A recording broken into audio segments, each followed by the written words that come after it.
Alright, picture this. You're scrolling through the internet and you stumble across a group that says, hey, the world is messed up, but we have the answers. They tell you there's a bigger purpose, something beyond all of this. And the more you listen, the more it makes sense. And yet, at first, it's just interesting. You see all these posters and you are curious, but then suddenly you're in deep. This group feels like home. The people get you. They make you feel like you finally belong in a world without any purpose. But then, before you realize it, their beliefs aren't just ideas anymore. They're your reality. That's exactly what happened with Heaven's Gate, a group led by Marshall Applewhite. In 1997, 39 people followed his teachings to the point of taking their own lives, believing they were about to board a spaceship behind a Hale-Bopp comet. And here's the part that really gets me. These weren't people who were lost or clueless. Some of them were even educated, had careers, families. They weren't who you'd picture when you think of cult followers. Right, and that's why this topic hits so hard. Because if these kind of people, these educated people, get into something so extreme as Heaven's Gate, what makes us believe that we're immune to such tactics? Yeah, see, that's exactly what we're breaking down today. The psychology behind cults, the power of social influence, and how easy it is to get caught up in a belief system without even realizing it. We'll be pulling from research by social psychologist Leon Festinger, studies on groupthink by Irvin Janis, and even more studies on online radicalization. Alright, let's be honest. We all think we never fall for something like Heaven's Gate, right? Like, come on, I'd never believe I'm getting onto a spaceship. Well, here's the thing. No one joins a cult thinking it's a cult. It always starts small.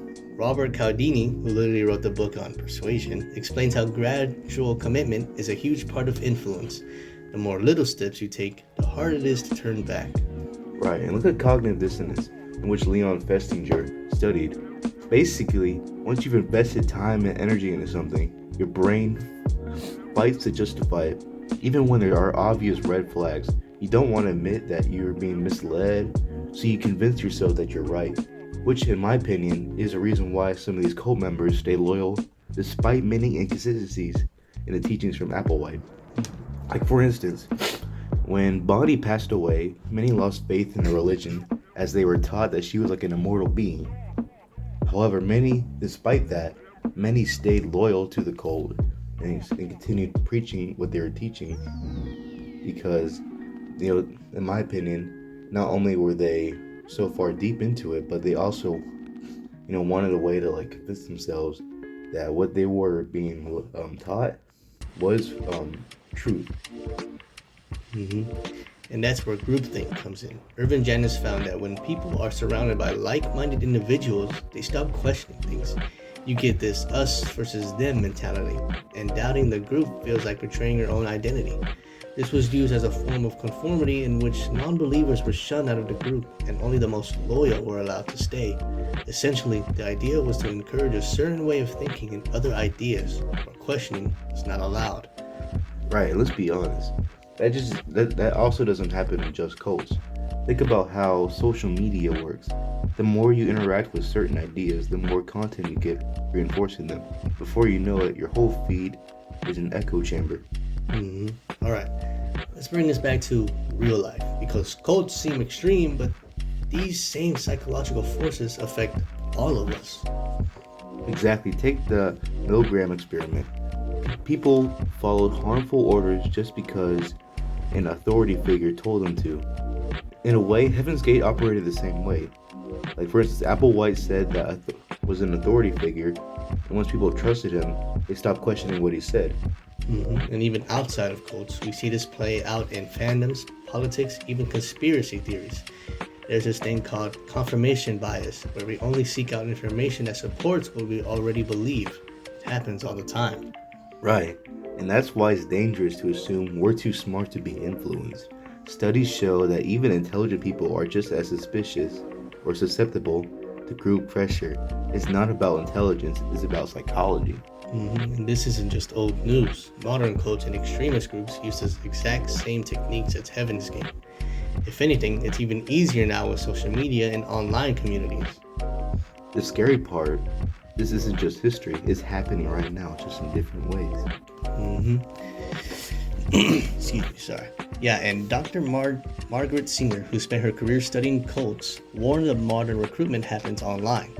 You don't need an isolated compound, you just need a Discord server, a subreddit, or a YouTube rabbit hole. And we've seen it happen. Look at groups like the QAnon, or how people get radicalized into something extreme beliefs through social media. It's the same psychological process: groupthink, cognitive dissonance, and blind trust in authority. And that's why this worries me. If Heaven's Gate happened before social media, what's stopping something even bigger from happening now? So here's the big one. How do we know when we're being manipulated? If it's so gradual, how do you catch it before you're in too deep?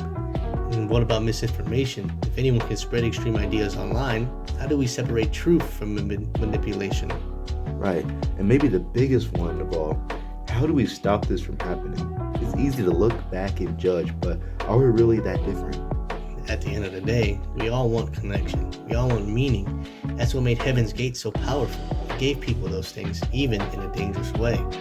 But we can learn from it though. The more we understand these psychological forces, the way groupthink, cognitive dissonance, and social pressure work, the better we can protect ourselves from falling into extreme beliefs. So what do you think? Have you ever noticed yourself getting pulled into a belief system without questioning it? How do you make sure you're actually thinking of for yourself? Right. And we would love to hear what other people have to say about this. And thank you again for listening in to us. Signing out. Hmm.